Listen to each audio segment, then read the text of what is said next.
Quality time. I should have picked up on Betty Jo's primary love language from the beginning.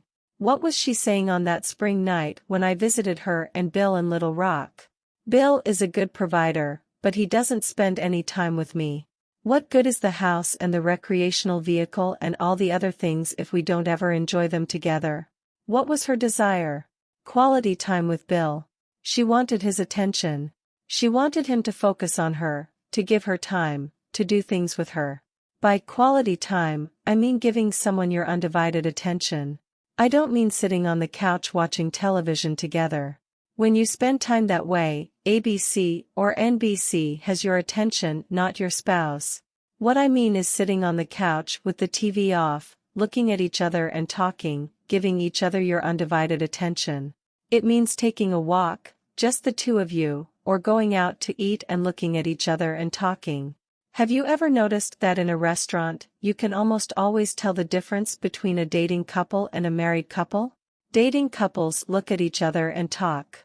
Married couples sit there and gaze around the restaurant. You'd think they went there to eat.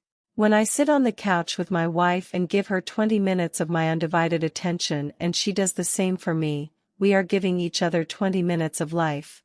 We will never have those 20 minutes again, we are giving our lives to each other. It is a powerful emotional communicator of love. One medicine cannot cure all diseases. In my advice to Bill and Betty Jo, I made a serious mistake. I assumed that words of affirmation would mean as much to Betty Jo as they would to Bill. I had hoped that if each of them would give adequate verbal affirmation, the emotional climate would change, and both of them would begin to feel loved. It worked for Bill. He began to feel more positive about Betty Jo. He began to sense genuine appreciation for his hard work, but it had not worked as well for Betty Jo, for words of affirmation were not her primary love language. Her language was quality time. I got back on the phone and thanked Bill for his efforts in the past 2 months. I told him that he had done a good job of verbally affirming Betty Jo and that she had heard his affirmations. But, Dr. Chapman, he said, she is still not very happy. I don't think things are much better for her. You are right, I said, and I think I know why. The problem is that I suggested the wrong love language. Bill hadn't the foggiest idea what I meant. I explained that what makes one person feel loved emotionally is not always the thing that makes another person feel loved emotionally. He agreed that his language was words of affirmation. He told me how much that had meant to him as a boy and how good he felt when Betty Jo expressed appreciation for the things he did. I explained that Betty Jo's language was not words of affirmation but quality time. I explained the concept of giving someone your undivided attention, not talking to her while you read the newspaper or watch television but looking into her eyes, giving her your full attention, doing something with her that she enjoys doing and doing it wholeheartedly. Like going to the symphony with her, he said. I could tell the lights were coming on in Little Rock. Dr. Chapman, that is what she has always complained about. I didn't do things with her, I didn't spend any time with her. We used to go places and do things before we were married, she said, but now, you're too busy. That's her love language all right, no question about it. But, Dr. Chapman, what am I gonna do? My job is so demanding. Tell me about it, I said. For the next 10 minutes, he gave me the history of his climb up the organizational ladder, of how hard he had worked, and how proud he was of his accomplishments. He told me of his dreams for the future and that he knew that within the next 5 years, he would be where he wanted to be. Do you want to be there alone, or do you want to be there with Betty Jo and the children? I asked. I want her to be with me, Dr. Chapman. I want her to enjoy it with me. That's why it always hurts so much when she criticizes me for spending time on the job. I am doing it for us. I wanted her to be a part of it, but she is always so negative. Are you beginning to see why she was so negative, Bill? I asked. Her love language is quality time. You have given her so little time that her love tank is empty. She doesn't feel secure in your love. Therefore she has lashed out at what was taking your time in her mind, your job. She doesn't really hate your job. She hates the fact that she feels so little love coming from you. There's only one answer, Bill, and it's costly. You have to make time for Betty Jo. You have to love her in the right love language. I know you are right, Dr. Chapman. Where do I begin? Do you have your legal pad handy? The one on which we made the list of the positive things about Betty Jo? It's right here. Good. We're going to make another list. What are some things that you know Betty Jo would like you to do with her? Things she has mentioned through the years. Here is Bill's list: take our RV and spend a weekend in the mountains, sometimes with the children and sometimes just the two of us. Meet her for lunch, at a nice restaurant or sometimes even at McDonald's. Get a babysitter and take her out to dinner, just the two of us. When I come home at night, sit down and talk with her about my day and listen as she tells me about her day. She doesn't want me to watch TV while we are trying to talk. Spend time talking with the children about their school experiences. Spend time playing games with the children. Go on a picnic with her and the children on Saturday and don't complain about the ants and the flies. Take a vacation with the family at least once a year. Go walking with her and talk as we walk, don't walk ahead of her. Those are the things she has talked about through the years, he said. You know what I am going to suggest, don't you, Bill? Do them, he said. That's right, one a week for the next 2 months. Where will you find the time? You will make it. You are a wise man, I continued. You would not be where you are if you were not a good decision maker. You have the ability to plan your life and to include Betty Jo in your plans. I know, he said, I can do it. And, Bill, this does not have to diminish your vocational goals. It just means that when you get to the top, Betty Jo and the children will be with you. A central aspect of quality time is togetherness. I do not mean proximity. Togetherness has to do with focused attention. That's what I want more than anything. Whether I am at the top or not, I want her to be happy, and I want to enjoy life with her and the children. The years have come and gone. Bill and Betty Jo have gone to the top and back, but the important thing is that they have done it together. The children have left the nest, and Bill and Betty Jo agree that these are their best years ever. Bill has become an avid symphony fan, and Betty Jo has made an unending list in her legal pad of things she appreciates about Bill. He never tires of hearing them. He has now started his own company and is near the top again. His job is no longer a threat to Betty Jo. She is excited about it and encourages him. She knows that she is number one in his life.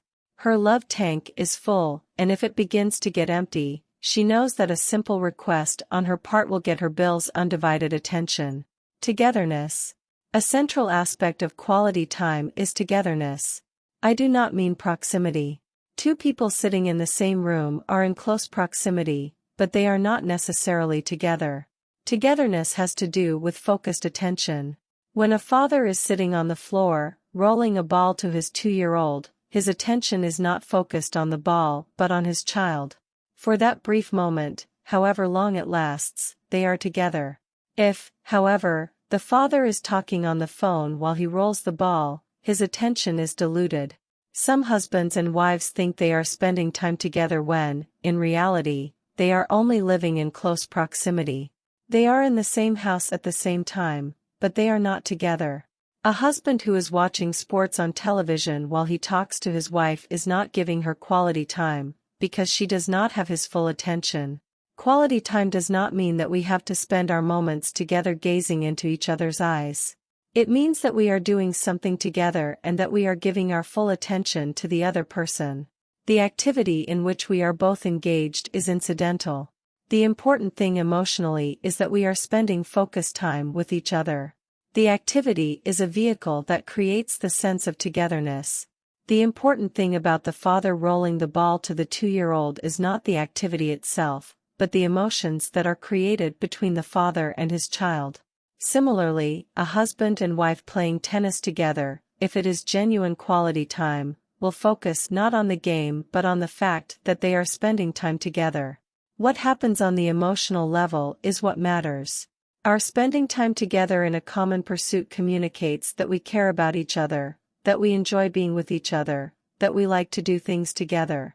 Quality conversation. Like words of affirmation, the language of quality time also has many dialects. One of the most common dialects is that of quality conversation. By quality conversation, I mean sympathetic dialogue where two individuals are sharing their experiences, thoughts, feelings, and desires in a friendly, uninterrupted context. Most individuals who complain that their spouse does not talk do not mean literally that he or she never says a word. They mean that he or she seldom takes part in sympathetic dialogue. If your spouse's primary love language is quality time, such dialogue is crucial to his or her emotional sense of being loved. Quality conversation is quite different from the first love language. Words of affirmation focus on what we are saying, whereas quality conversation focuses on what we are hearing.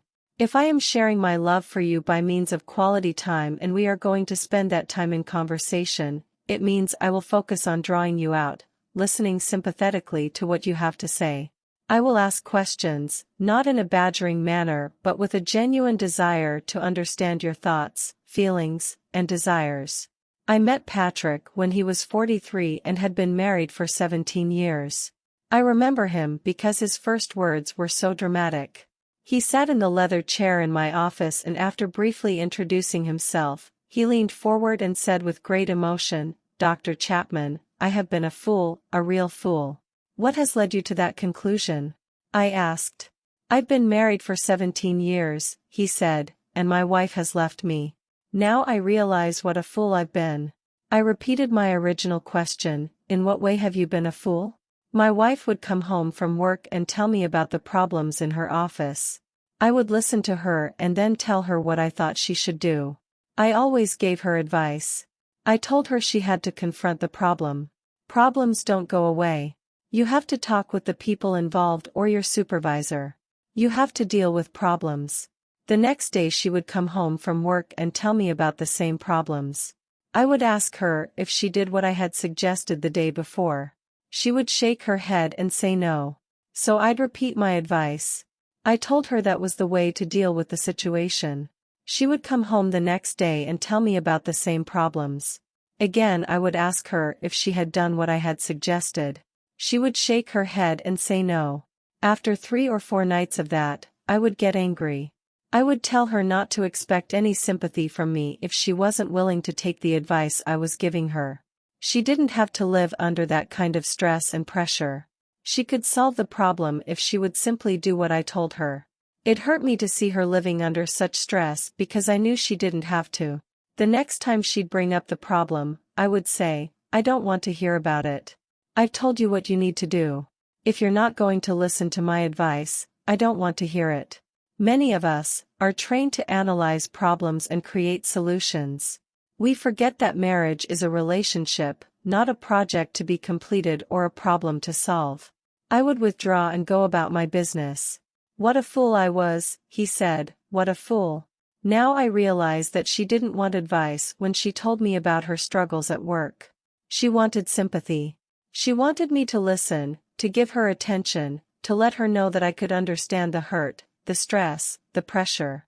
She wanted to know that I loved her and that I was with her. She didn't want advice, she just wanted to know that I understood. But I never tried to understand. I was too busy giving advice. What a fool. And now she is gone. "Why can't you see these things when you are going through them?" he asked. I was blind to what was going on. Only now do I understand how I failed her.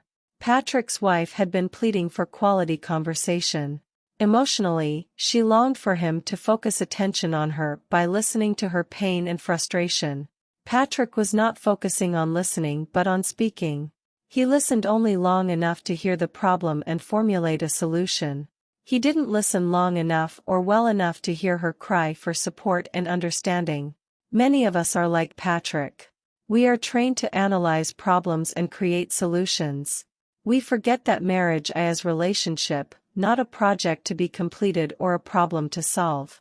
A relationship calls for sympathetic listening with a view to understanding the other person's thoughts, feelings, and desires. We must be willing to give advice, but only when it is requested and never in a condescending manner. Most of us have little training in listening. We are far more efficient in thinking and speaking. Learning to listen may be as difficult as learning a foreign language, but learn we must, if we want to communicate love. That is especially true if your spouse's primary love language is quality time and his or her dialect is quality conversation. Fortunately, numerous books and articles have been written on developing the art of listening. I will not seek to repeat what is written elsewhere but suggest the following summary of practical tips. 1. Maintain eye contact when your spouse is talking. That keeps your mind from wandering and communicates that he or she has your full attention. 2. Don't listen to your spouse and do something else at the same time. Remember, quality time is giving someone your undivided attention. If you are watching, reading, or doing something else in which you are keenly interested and cannot turn from immediately, tell your spouse the truth. A positive approach might be, I know you are trying to talk to me and I'm interested, but I want to give you my full attention. I can't do that right now, but if you will give me 10 minutes to finish this, I'll sit down and listen to you. Most spouses will respect such a request. 3. Listen for feelings. Ask yourself, what emotion is my spouse experiencing? When you think you have the answer, confirm it. For example, it sounds to me like you are feeling disappointed because I forgot. That gives him the chance to clarify his feelings. It also communicates that you are listening intently to what he is saying. 4. Observe body language. Clenched fists, trembling hands, tears, furrowed brows, and eye movement may give you clues as to what the other is feeling. Sometimes body language speaks one message while words speak another. Ask for clarification to make sure you know what she is really thinking and feeling. 5. Refuse to interrupt. Recent research has indicated that the average individual listens for only 17 seconds before interrupting and interjecting his own ideas. If I give you my undivided attention while you are talking, I will refrain from defending myself or hurling accusations at you or dogmatically stating my position. My goal is to discover your thoughts and feelings. My objective is not to defend myself or to set you straight. It is to understand you. Learning to talk. Quality conversation requires not only sympathetic listening but also self-revelation. When a wife says, I wish my husband would talk. I never know what he's thinking or feeling, she is pleading for intimacy. She wants to feel close to her husband, but how can she feel close to someone whom she doesn't know? In order for her to feel loved, he must learn to reveal himself. If her primary love language is quality time and her dialect is quality conversation, her emotional love tank will never be filled until he tells her his thoughts and feelings. If you need to learn the language of quality conversation, begin by noting the emotions you feel away from home. Self-revelation does not come easy for some of us. Many adults grew up in homes where the expression of thoughts and feelings was not encouraged but condemned. To request a toy was to receive a lecture on the sad state of family finances. The child went away feeling guilty for having the desire, and he quickly learned not to express his desires. When he expressed anger, the parents responded with harsh and condemning words. Thus, the child learned that expressing angry feelings is not appropriate. If the child was made to feel guilty for expressing disappointment at not being able to go to the store with his father, he learned to hold his disappointment inside. By the time we reach adulthood, many of us have learned to deny our feelings. We are no longer in touch with our emotional selves. A wife says to her husband, "How did you feel about what Don did?" And the husband responds, "I think he was wrong. He should have," but he is not telling her his feelings. He is voicing his thoughts. Perhaps he has reason to feel angry, hurt, or disappointed, but he has lived so long in the world of thought that he does not acknowledge his feelings. When he decides to learn the language of quality conversation, it will be like learning a foreign language. The place to begin is by getting in touch with his feelings, becoming aware that he is an emotional creature in spite of the fact that he has denied that part of his life. If you need to learn the language of quality conversation, begin by noting the emotions you feel away from home. Carry a small notepad and keep it with you daily. 3 times each day, ask yourself, what emotions have I felt in the last 3 hours? What did I feel on the way to work when the driver behind me was riding my bumper? What did I feel when I stopped at the gas station and the automatic pump did not shut off and the side of the car was covered with gas? What did I feel when I got to the office and found that my secretary had been assigned to a special work project for the morning? What did I feel when my supervisor told me that the project I was working on had to be completed in 3 days when I thought I had another 2 weeks? Write down your feelings in the notepad and a word or two to help you remember the event corresponding to the feeling. Your list may look like this. Event feelings. Tailgater, angry, gas station, very upset, no secretary, disappointed, work project due in 3 days, frustrated and anxious. Do that exercise 3 times a day, and you will develop an awareness of your emotional nature. Using your notepad, communicate your emotions and the events briefly with your spouse as many days as possible. In a few weeks, you will become comfortable expressing your emotions with him or her. And eventually you will feel comfortable discussing your emotions toward your spouse, the children, and events that occur within the home. Remember, emotions themselves are neither good nor bad. They are simply our psychological responses to the events of life. Based on our thoughts and emotions, we eventually make decisions.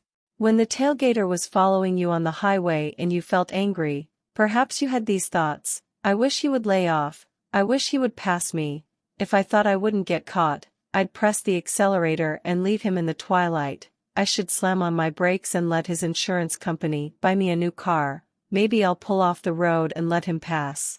Eventually, you made some decision or the other driver backed off, turned, or passed you, and you arrived safely at work.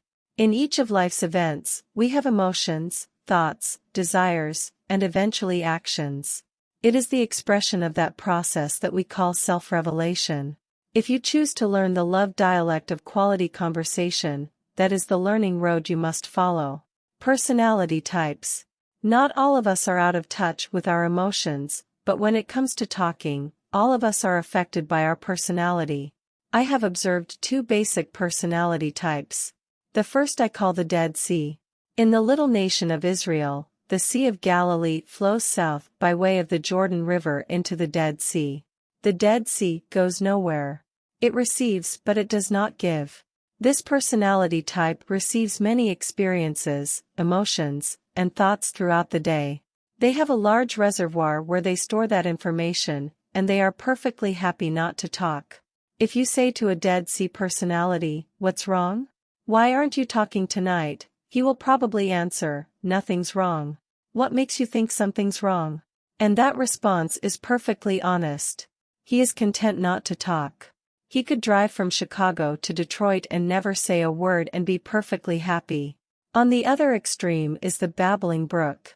For this personality, whatever enters into the eye gate or the ear gate comes out the mouth gate, and there are seldom 60 seconds between the two. Whatever they see, whatever they hear, they tell. In fact, if no one is at home to talk to, they will call someone else. Do you know what I saw? Do you know what I heard? If they can't get someone on the telephone, they may talk to themselves because they have no reservoir. Many times a Dead Sea marries a babbling brook. That happens because when they are dating, it is a very attractive match. One way to learn new patterns is to establish a daily sharing time in which each of you will talk about 3 things that happened to you that day and how you feel about them. If you are a Dead Sea and you date a babbling brook, you will have a wonderful evening. You don't have to think, "How will I get the conversation started tonight? How will I keep the conversation flowing?" In fact, you don't have to think at all. All you have to do is nod your head and say, "Aha," and she will fill up the whole evening and you will go home saying, "What a wonderful person." On the other hand, if you are a babbling brook and you date a Dead Sea, you will have an equally wonderful evening because Dead Seas are the world's best listeners. You will babble for 3 hours. He will listen intently to you, and you will go home saying, "What a wonderful person." You attract each other. But 5 years after marriage, the babbling brook wakes up one morning and says, "We've been married 5 years, and I don't know him." The Dead Sea is saying, "I know her too well. I wish she would stop the flow and give me a break." The good news is that Dead Seas can learn to talk and babbling brooks can learn to listen. We are influenced by our personality but not controlled by it. One way to learn new patterns is to establish a daily sharing time in which each of you will talk about 3 things that happened to you that day and how you feel about them. I call that the minimum daily requirement for a healthy marriage. If you will start with the daily minimum, in a few weeks or months you may find quality conversation flowing more freely between you. Quality activities. In addition to the basic love language of quality time, or giving your spouse your undivided attention, is another dialect called quality activities. At a recent marriage seminar, I asked couples to complete the following sentence: I feel most loved by my husband or wife when. Here is the response of a 29-year-old husband who has been married for 8 years. I feel most loved by my wife when we do things together, things I like to do and things she likes to do. We talk more. It sort of feels like we are dating again. That is a typical response of individuals whose primary love language is quality time. The emphasis is on being together, doing things together, giving each other undivided attention. Quality activities may include anything in which one or both of you have an interest. The emphasis is not on what you are doing but on why you are doing it. The purpose is to experience something together, to walk away from it feeling he cares about me. He was willing to do something with me that I enjoy, and he did it with a positive attitude. That is love, and for some people it is love's loudest voice. Tracy grew up with the symphony. Throughout her childhood, the house was filled with classical music. At least once a year, she accompanied her parents to the symphony. Larry, on the other hand, grew up on country and western music. He never actually attended a concert, but the radio was always on, tuned to the country station. The symphony he called elevator music. Had he not married Tracy, he could have lived his life without ever attending the symphony. Before they were married, while he was still in the obsessed state of being in love, he went to the symphony. But even in his euphoric emotional state, his attitude was, "You call this stuff music?" After marriage, that was one experience he never expected to repeat. When, however, he discovered several years later that quality time was Tracy's primary love language and that she especially liked the dialect of quality activities and that attending the symphony was one of those activities, he chose to go with an enthusiastic spirit. His purpose was clear. It was not to attend the symphony but to love Tracy and to speak her language loudly. In time, he did come to appreciate the symphony and even occasionally to enjoy a movement or two. He may never become a symphony lover, but he has become proficient at loving Tracy. Quality activities may include such activities as putting in a garden, visiting flea markets, shopping for antiques, listening to music, picnicking together, taking long walks, or washing the car together on a hot summer day. The activities are limited only by your interest and willingness to try new experiences. The essential ingredients in a quality activity are: 1. At least one of you wants to do it. 2. The other is willing to do it. 3. Both of you know why you are doing it, to express love by being together. One of the byproducts of quality activities is that they provide a memory bank from which to draw in the years ahead. Fortunate is the couple who remembers an early morning stroll along the coast, the spring they planted the flower garden, the time they got poison ivy chasing the rabbit through the woods, the night they attended their first Major League Baseball game together, the one and only time they went skiing together and he broke his leg, the amusement parks, the concerts, the cathedrals, and oh, yes, the awe of standing beneath the waterfall after the 2-mile hike. They can almost feel the mist as they remember. Those are memories of love, especially for the person whose primary love language is quality time. And where do we find time for such activities, especially if both of us have vocations outside the home? We make time just as we make time for lunch and dinner. Why? Because it is just as essential to our marriage as meals are to our health. Is it difficult? Does it take careful planning? Yes. Does it mean we have to give up some individual activities? Perhaps. Does it mean we do some things we don't particularly enjoy? Certainly. Is it worth it? Without a doubt. What's in it for me? The pleasure of living with a spouse who feels loved and knowing that I have learned to speak his or her love language fluently. A personal word of thanks to Bill and Betty Jo in Little Rock, who taught me the value of love language number 1, words of affirmation, and love language number 2, quality time. Now, it's on to Chicago and I love language number 3. If your spouse's love language is quality time. 1. Take a walk together through the old neighborhood where one of you grew up. Ask questions about your spouse's childhood. Ask, what are the fun memories of your childhood? Then, what was most painful about your childhood? 2. Go to the city park and rent bicycles. Ride until you are tired, then sit and watch the ducks. When you get tired of the quacks, roll onto the rose garden. Learn each other's favorite color of rose and why. If the bikes are too much, take turns pulling each other in a little red wagon. 3. In the spring or summer, make a luncheon appointment with your spouse. Meet him and drive to the local cemetery. Spread your tablecloth and eat your sandwiches and thank God that you are still alive. Share with each other one thing you would like to do before you die. 4. Ask your spouse for a list of 5 activities that he would enjoy doing with you. Make plans to do one of them each month for the next 5 months. If money is a problem, space the freebies between the "we can't afford this" events. 5. Ask your spouse where she most enjoys sitting when talking with you. The next week, call her one afternoon and say, I want to make a date with you one evening this week to sit on the yellow sofa and talk. Which night and what time would be best for you?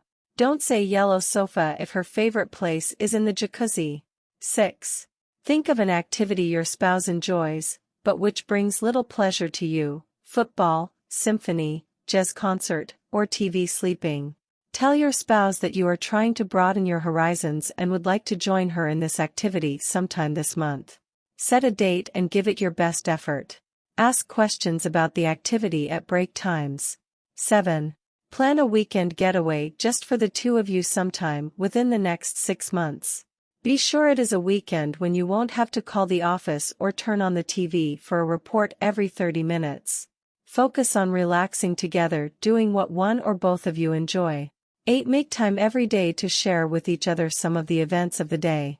When you spend more time watching the news than you do listening to each other, you end up more concerned about Bosnia than about your spouse. 9.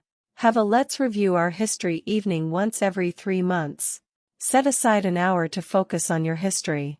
Select 5 questions each of you will answer, such as: 1. Who was your best and worst teacher in school and why? 2. When did you feel your parents were proud of you?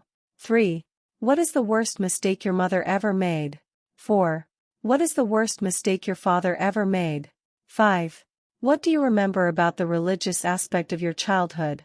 Each evening, agree on your 5 questions before you begin your sharing. At the end of the 5 questions, stop and decide upon the 5 questions you will ask next time. Camp out by the fireplace, or an orange lamp. Spread your blankets and pillows on the floor. Get your Pepsi and popcorn. Pretend the TV is broken and talk like you used to when you were dating. Talk till the sun comes up or something else happens. If the floor gets too hard, go back upstairs and go to bed. You won't forget this evening.